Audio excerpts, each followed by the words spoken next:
Dagging the bang, digging the bang, dabbing the bang, dabbing the bang, bang, ding. Stop, digging the drop, crump, digging the shut it up. All right, everyone, welcome to the long-awaited answers series for the CM Kozeman Open Question Time. Just a little context before beginning. A month or so ago, I announced an open question time, which is basically a boomer version of a super chat thing mediated through patreon.com. The short of the long story is, if you go to patreon.com, even now, the link is below, and after supporting me for basically any amount you choose, you can ask questions and I will answer them in future videos.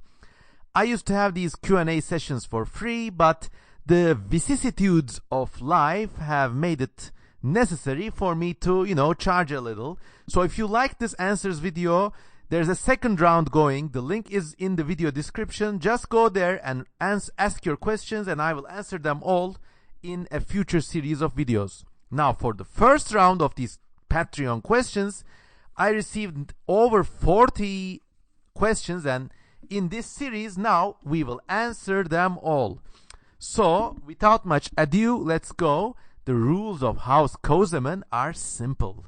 Just try playing this video at twice or 1.75 speed. Makes me sound like a cooler person. And as always, thank you for listening, being with this channel. If you're just a newcomer, please consider liking, subscribing, and there used to be this little fucking bell thing, so click on that as well. Bing. Also, if you're a long-time supporter, please consider spreading the news. Talk to your friends about CM Kozeman. Talk to your friends and family about the serious issue that is the CM Kozeman Speculative Evolution Wild Weirdness channel. Get your friends addicted on this shit. Push that shit, and maybe they will also pitch in. Anyways, I'm just joking, but please spread the news, share the goodness, so more people can join in this channel. And without much ado, let's go with the answers. Alright. Gerard GVR asks, what are your thoughts on capybaras and what tea do you usually drink? Oh, do you mean this tea? Oh, well, I'm not particular, to be honest. I drink every kind of tea. A joke with me and my wife is that I'm like fucking Tarare. I'll drink the cheapest brand. It doesn't make no difference to me. But being married has imposed certain standards of living in House Kozeman. So I like Earl's Grey or English breakfast tea. The maker doesn't really matter. Of course, living in Turkey, I'm also a big fan of this like local tea they make in this like tin-waisted glasses that kind of look like a lady's bottom, but I don't know. I'm really a big fan of traditional Turkish tea, which is actually the raw material for many good blends, like big companies like Lipton, and that is to say Unilever. They buy it. They got these special privileges. Tea gets harvested in Turkey's Black Sea region, and they have special privileges. They get like the top cut or whatever, and it gets exported, and the people who live here drink the like second best harvest of tea available. I know it's like a really complicated issue actually, and a deeply unfair one at that. Let me tell you that. So I like English breakfast or Earl Grey blend, I don't know, but most of all I like Turkish blend. And my thoughts on capybaras, they're really interesting. They're these friendly giant animals. They're actually rodents. In old zoology books, I once read them being described as giant rats, which is really unfair. And in this day and age, there are a lot of videos of capybaras just chilling in like hot springs with a lot of animals near them. And I think they're really cool. Rodents, I think, generally are very smart. And they really seem to have this understanding of other animals around them as like distinct animals. So in a weird way, rodents seem to be empathetic mammals. So that's must be the part of the reason why capybaras are so cool and friendly. I wish I could like chill out with a bunch of capybaras by the banks of a river. So there's that question answered. All right. Gerard JVR also asks, I'm also working on a project about a biologically immortal ecosystem where death is only possible by disease and physical damage. What are your thoughts on this, and what impact could such a reality have on animal populations? So basically, it's this world where obviously animals can die if like they're killed, but they don't have a natural death. And this must impose some restrictions on population sizes, I think. So maybe in this kind of life cycle, regardless of which animal you're talking about, it could be a really violent, there could be lots of interspecific violence. That is to say, in the same species, you could have like young born, the young generation regularly gear up to like fight and kill the older generation, a bit like baby boomers and Gen Z these days, don't you think? They have hoarded up all the world's wealth. Like I've seen these statistics where like in developed countries, boomers own like 89% of everything, and then the late millennials and the zoomers have to basically squabble for 1%, and basically we will never own a house until they perish.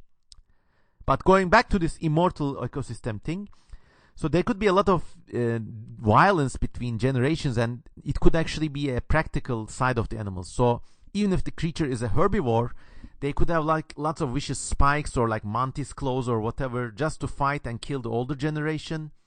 And as they get older, they maybe develop body armor or something like that. So that's a thing to consider. Disease would inevitably kill these animals too. So maybe it's a world of like more prevalent plagues and diseases. So that's also something to consider. In fact, the like outbreaks of extremely deadly disease could be a natural feature of this generation if the generations were to advance. But also in these cases, apparently, I guess, from what it looks like, evolution doesn't really work rapidly unless you got things dying on their own, basically. So if the world was initially like that, evolution could be very slow, so maybe it wouldn't work out. Or it could start out with like a mortal ecosystem like the ones we have today. But at some point, I don't know how, one species becomes immortal, and then their evolution could continue in the way I just described. Also, it could help if the young generations have this sort of larva form where they occupy a different niche from the adults, so that there's not as much competition as one fears. So 4 takeaways: violent conflict between generations, plagues could be deadlier, or this could be ameliorated somehow if different life stages have different life cycles. Like children are like fish, they grow up, live like parrots. No, they live like frogs and newts basically. And then when they finally mature, they live like maybe parrots, or I don't know, some land animal, like some baboon kind of thing. And that baboon is immortal. So the baboons spend their lives mating, but also killing, I don't know. Like this sense of self-sacrifice and raising generations, it seems to be pretty baked into the behavior of all animals. So I don't know, it would be a very alien ecosystem. So hope this was a sufficient response. Okay, let's go. Byron Ritchie asks, what is your opinion on the nature of Predator's story on Reddit, provided you know about it? Also, what is your favorite TV show? I have many favorite TV shows. Let's get the easy question answered first. this day and age, and I am recording in April 2023. I am a really big fan of Succession. I even sang the intro tune to an earlier video. What else I like? I like The Americans, that TV show about this Russian sleeper agent family. And it's actually not about espionage as much as it is about family strife and stuff. It's a really good one. What else? Like, we watch so much TV. Like, we pirated so many TV shows in the last 3 years. I really like Sons of Anarchy. It was kind of camp, but also good. Oh, Sopranos was really great. Like, it's one of the top TV shows ever. And a lot of other stuff. I don't know. The TV shows made between the late 90s and the 2010s seem to be the best ones. And then after that, everything kind of went down this spiraling, glib Netflix sinkhole. And my critique of Netflix is not because they have realistic casting choices, no, but everything seems so self-involved. It's like about this one. Like, the producers don't know what they're doing. That's all I'm saying. And my critique is not because of the casting decisions. Let's just go on record about that. Okay, the other thing about Nature of Predator story. Since Byron Ritchie paid his good-earned money to ask me this question, I'm just going to Google this. So let's go. Nature of Predators. Reddit. Humanity's first contact in the galaxy. Often described. So there are a number of species, including the... Wow, it's a big thing. There's like a lot of fanfics, lots of plots. Let's just read into this. Let's view spoilers. Oh no. God, I'm not prepared for this. It seems to be a multi-species universe, and I'm certain it's very creative. So there's a federation, and apparently they vote unanimously to glass Earth because Earthlings are, I think, unruly. That's a trope I'm not a big fan of. Like, not to critique this Nature of Predators thing, but I mean, imagine there's more than one intelligent species in the universe. Why would they form a federation? Yes, they would communicate, but like, would they vote on things? What would they vote on? Could they influence each other's actions? No, it's just talk.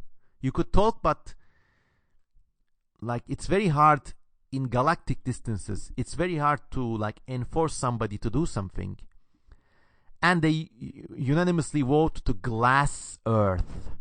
That use of glass as a verb, I'm not a huge fan of that either. It's like this kind of brosy language. But not to critique this story, it seems to be very like well developed.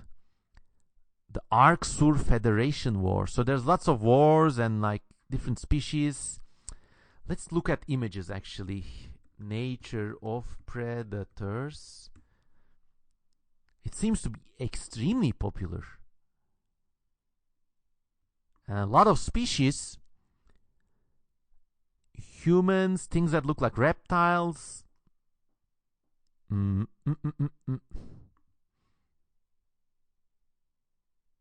Well, it seems to be very creative. It seems to be somehow influenced by like a little by Halo, a little by Warhammer, and even a little by furry lore, or I don't know. Let's look at the Vanlil species. These are the furry-looking newt salamander. I don't know. Like, okay, not gonna pass a negative judgment on this story because like a lot of good people seem to have spent good time to create this thing, and a world in which any creative project exists is better than a world in which it doesn't. So I think it's nice. I think it's nice. I don't know. If you want to fill me on the comments about the nature of predators, please do so. Okay. Thomas Zimmer asks, if a bunch of stray cats were dumped on a healthy, resource-rich planet and given time to evolve, what do you think they would look like? So it's the idea of the monoculture seed world trope. You get one animal and allow it to kind of like go wild. But even in this world, cats would need to hunt something. So what would they have? Like rats? Would the rats also not evolve? Maybe they would evolve into like antelope-like creatures, and cats would evolve into lion-like creatures.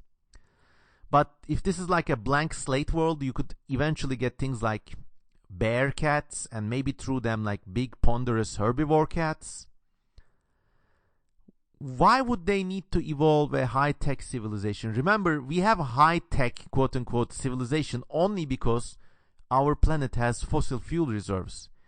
If it didn't, we would probably remain at a medieval level for a very, very long time. And dare I say, maybe that would be a more sustainable course of evolution. So how could cats get intelligent? I think they are actually pretty smart already. So they would have things like cats running around, maybe talking, and I don't know if they would fight that viciously among themselves. What would they compete for? Hunting rights, territories. So, yeah, maybe some sort of weapon evolution and wars among themselves. And I could see something like, maybe like the Kzin from Larry Niven's known space series evolving. This is listed as Kzin, the Kzin species. So they're like warlike cats. That's a bit of a trope too, like a vicious, warlike, predatory cat species to act as a foil against humanity's civilization and barbarism. Cats are also very lazy though. Like, why would they need to invent? They could just chill and eat mice. I don't know. How would it differ from humanity in terms of technology? So yeah, if this world has fossil fuels, maybe it would kind of become like humanity. But the way humans organize is with this kind of boss boy monkey mentality, where you have like this patriarchal figure and he has his minions, and that kind of evolved into kings and shit, I guess. But with cats, I don't know. You would have the boss cat and the little cats under him.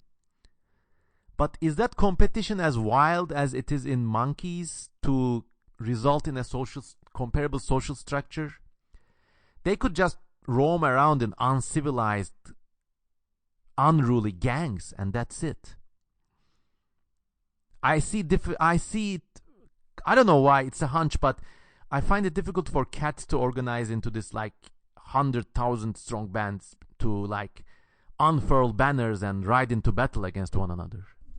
They're just too lazy and too selfish to do that.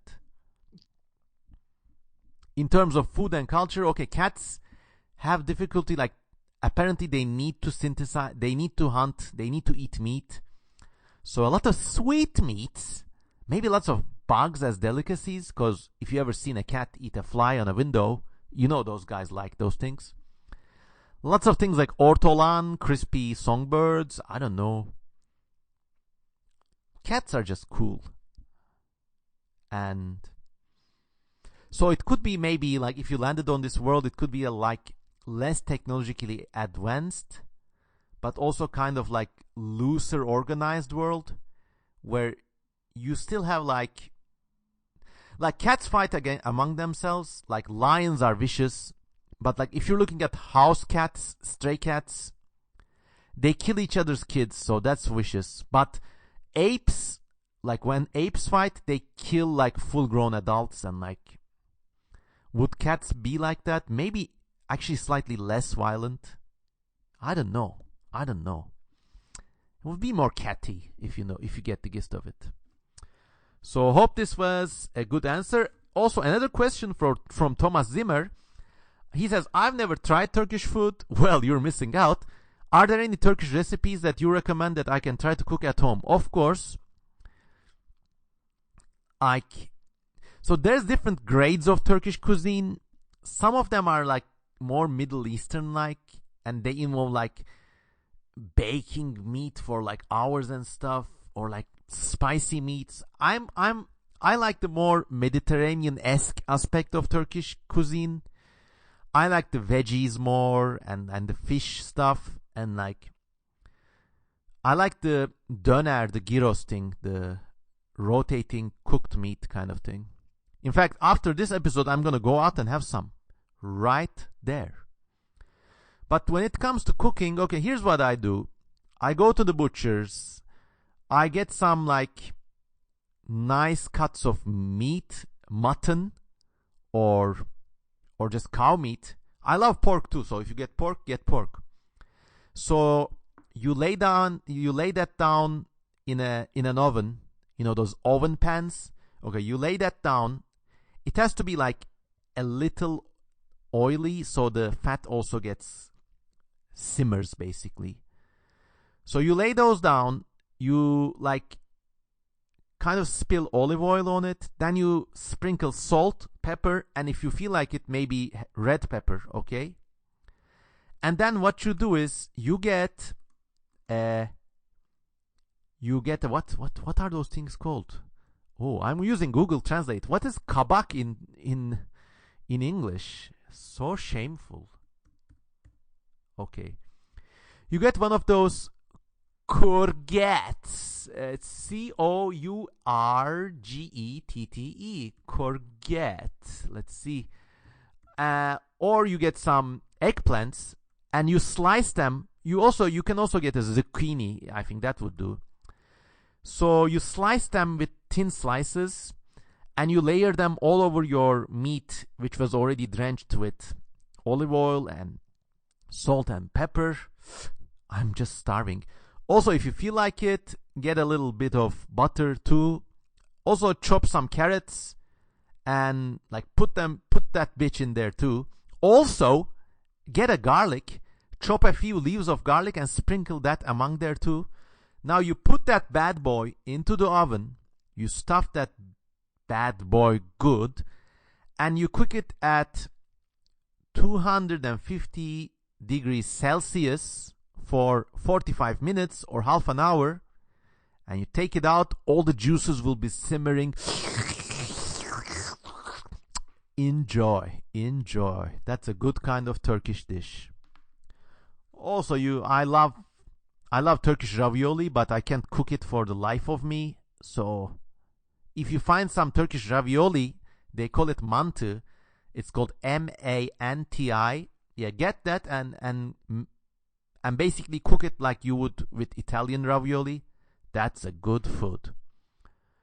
All right. This question answered. Oh, fuck, you made me hungry. Hedrigal asks, what are your thoughts on the language abilities of African grey parrots? Like, I don't think it's language in the same way we use it, but I 100% had a conversation with an African grey parrot that was, yeah, I agree, those things are fully sentient. They understand words, and it's only a sign of how stupid and ponderous our way of science is. Like, unless you got this fucking data point graph with 200 points, you can't put your finger on it and confirm it. But obviously, all animals are sentient, not just African grey parrots. African grey parrots understand words. I think also like dogs, cats also understand conversations. And it's just this fucking limitation of this Cartesian science that basically assumed all animals were automata. Oh, but they're not. I'm sorry. I think they're not the only animals. Like, they're one of the smartest, yes, but I think all parrots can understand conversations, budgies too. And yes, I agree, it would exactly, Hedrigal asks, feel like an alien contact. 100%. Hedrigal continues, I'm kind of torn on it because on one hand, the criteria is extremely biased towards animals. I don't even begin to know how you would figure out if an octopus was trying to ask you a question. On the other hand, it feels like it has to be significant that species. Okay, I'll tell you what. I think about this too. Like, oh, it's my personal, I won't even call it a belief at this point. It's my personal understanding that all animals are sentient. Even if you look at a fly, like, did this ever happen to you? Like on a beach, sometimes a fly would land on you because it's thirsty. When that happened once, I was like munching on a Snickers bar. So I took a bit of chocolate, a crumb from the Snickers bar.